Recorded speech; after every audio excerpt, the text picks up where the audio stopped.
Station Ghanpur కార్యకర్తలతో కడియం శ్రీహరి సమావేశం. Party మారుదామా వద్దా అని కార్యకర్తలను అడిగిన కడియం. బీఆర్ఎస్ పార్టీలోనే ఉంటే కార్యకర్తలకు నియోజకవర్గ అభివృద్ధి చేసుకోలేమని కడియంకు చెప్పిన కార్యకర్తలు కాంగ్రెస్ నేతలే నా వద్దకు వచ్చి పార్టీలోకి రావాలని ఆహ్వానించారు. నా కుమార్తె కడియం కావ్యకు ఎంపీ టిక్కెట్ ఇస్తామని కాంగ్రెస్ హామీ ఇచ్చింది.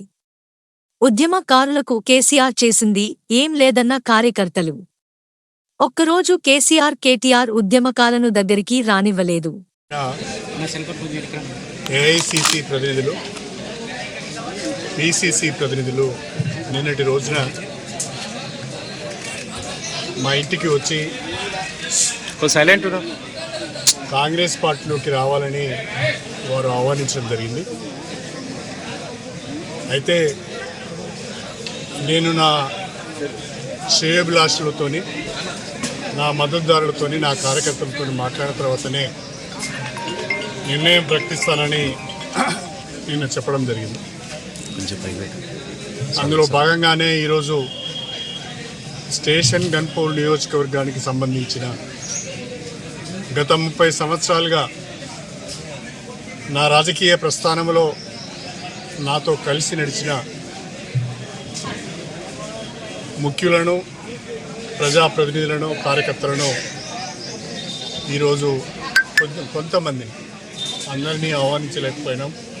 షార్ట్ టైం ఉన్నది కాబట్టి అందరికీ చెప్పలేకపోయినాం. కానీ తెలుసుకొని చాలామంది వచ్చారు. ఊహించిన దానికంటే ఎక్కువ మంది వచ్చారు. దాదాపు ఒక 1000 మంది వరకు ఇవాళ ప్రతినిధులు అందరూ కూడా ప్రతినిధులే పాల్గొన్నారు. వాళ్ళందరూ కూడా ఏకగ్రీవంగా ఒక మాట చెప్పారు. ప్రస్తుత రాజకీయ పరిస్థితులలో మీరు ఏ నిర్ణయం తీసుకున్నా మీ వెంట మేము ఉంటామని ఒక గట్టి భరోసా నాకు వాళ్ళు ఇచ్చారు. వాళ్ళందరికీ కూడా నేను హృదయపూర్వకంగా కృతజ్ఞతలు తెలియజేసుకుంటున్నా.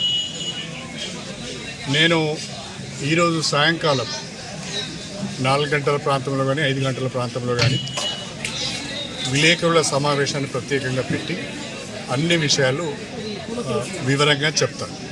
Thank you sir. ఎప్పుడు చేరుతున్నారు సార్? సాయంకాలం.